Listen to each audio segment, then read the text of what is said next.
Yeah, now we in it. Now we at the chart. You understand? That was just the introduction. The lecture has officially started. All right. Give it up. Osan first. So now, when you go to Genesis 49, if you want to, like, for example, everybody knows that America's Babylon. Christians won't argue that. When I say Christians, I mean fake Israelites too.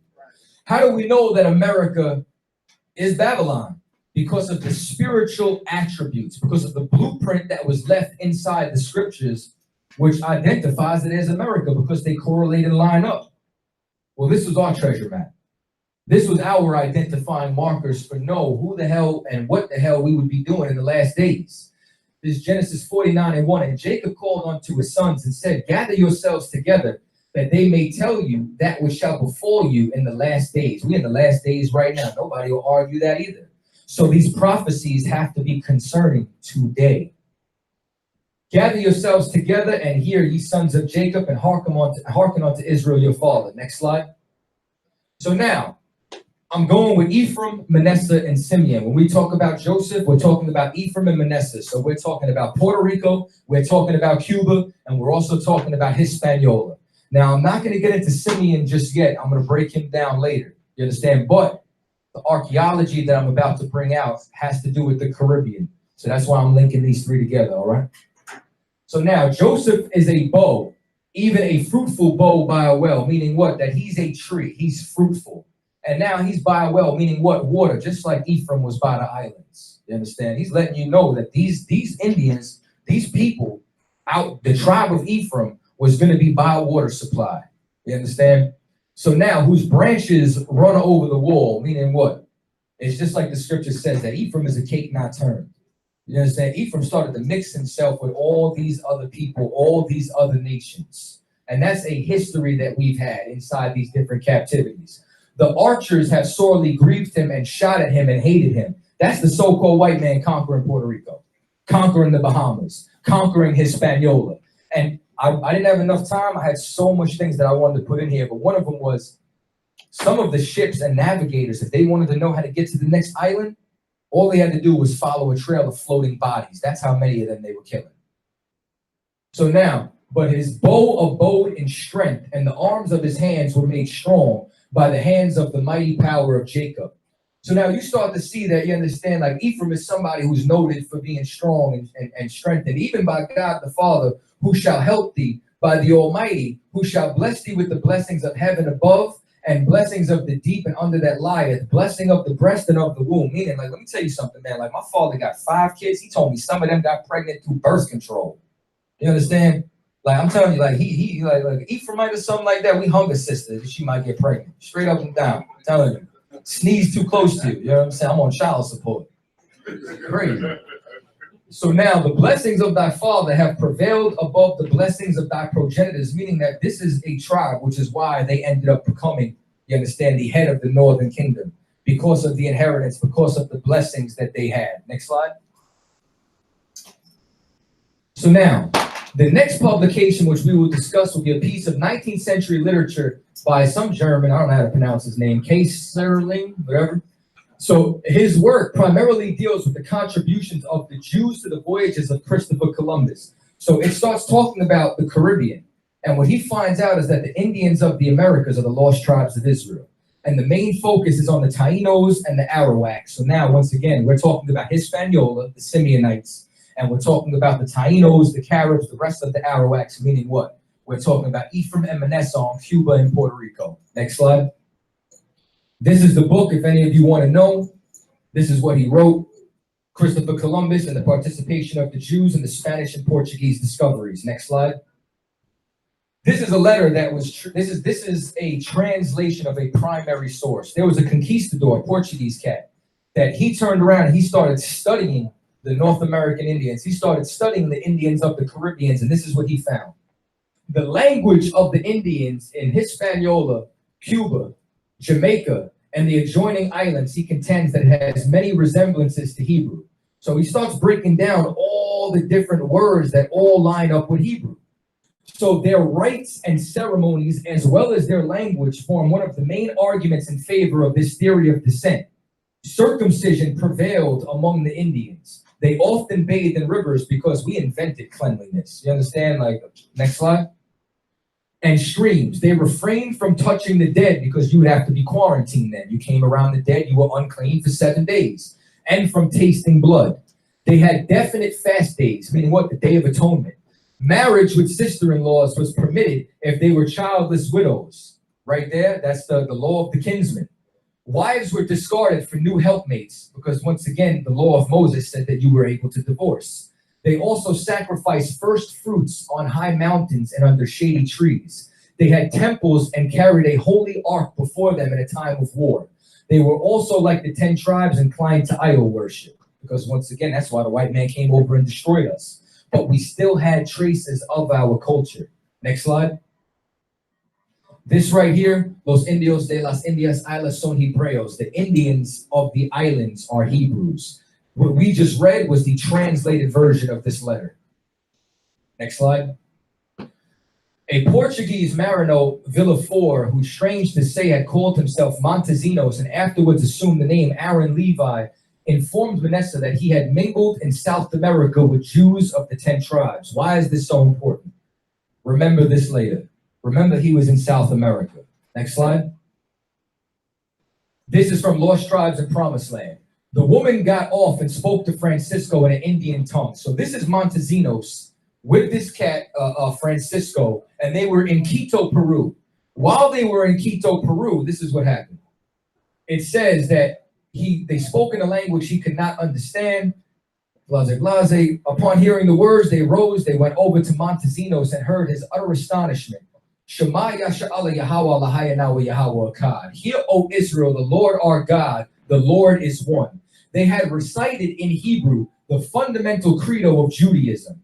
A brief conversation then ensued in their common ancestral tongue, according to Montesinos, whose fluency in it is almost as perplexing to the reader of his narrative as that of his 3 mysteries to his companions.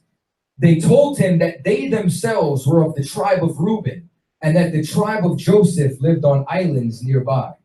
So now who was this tribe of Joseph that lived on islands nearby? This was Ephraim and Manessah, inside the same islands where they were sacrificing first fruits on the mountains, circumcising their young, keeping the laws, statutes, and commandments that they knew about still at this time.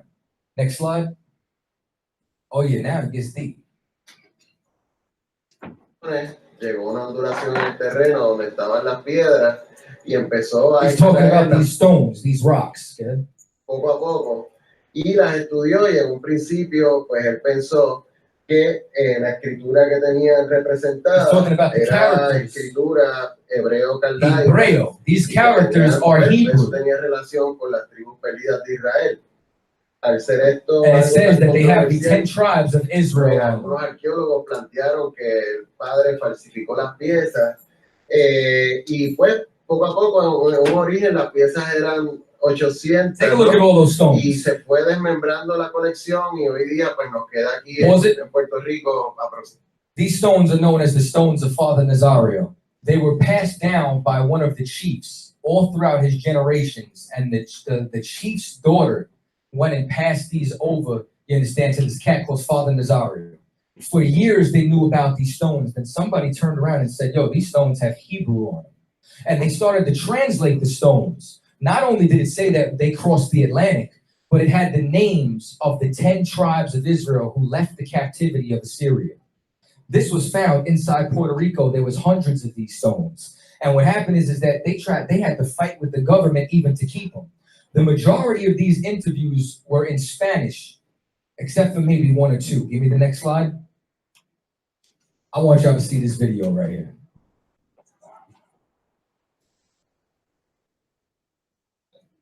A friend of mine, he is a director, a curator in a museum in France, because Alphonse Pinard took some pieces to different museums.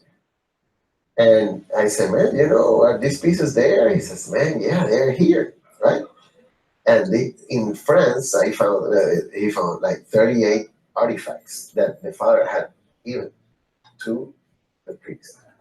So, but he writes to me, hey, but the stones say, Hanoa, Puerto Rico. Hanoa, Puerto Rico. Hanoa, what's Hanoa? Like a big researching Hanoa.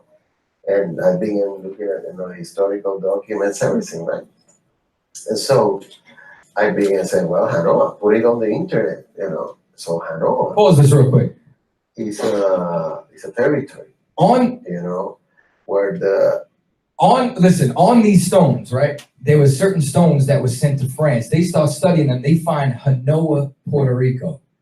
So he starts looking through every ancient manifest he can find to try to find Hanoa in Puerto Rico. Can't find it. So now, where do you think the only place Hanoa existed in the world? It play.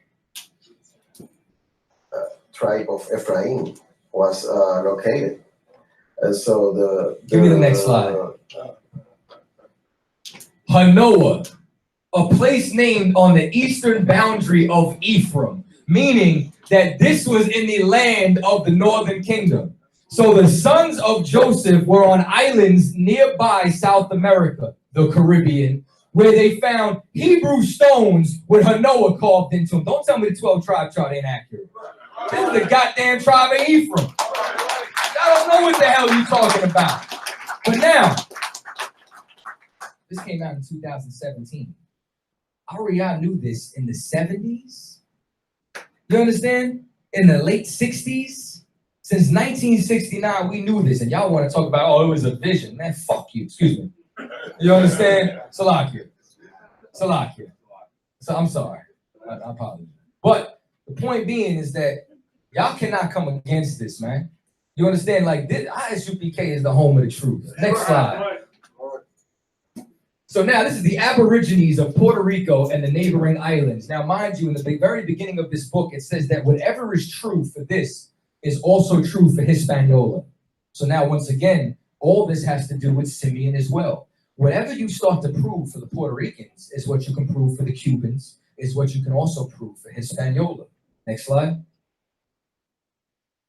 So now what you start to find out is that, I'm gonna just fast forward straight to the point. This is basically about how we had multiple wives. I mean, you want me to skip over that? I don't think you do. Thought so. So comparatively, little is known about the marriage customs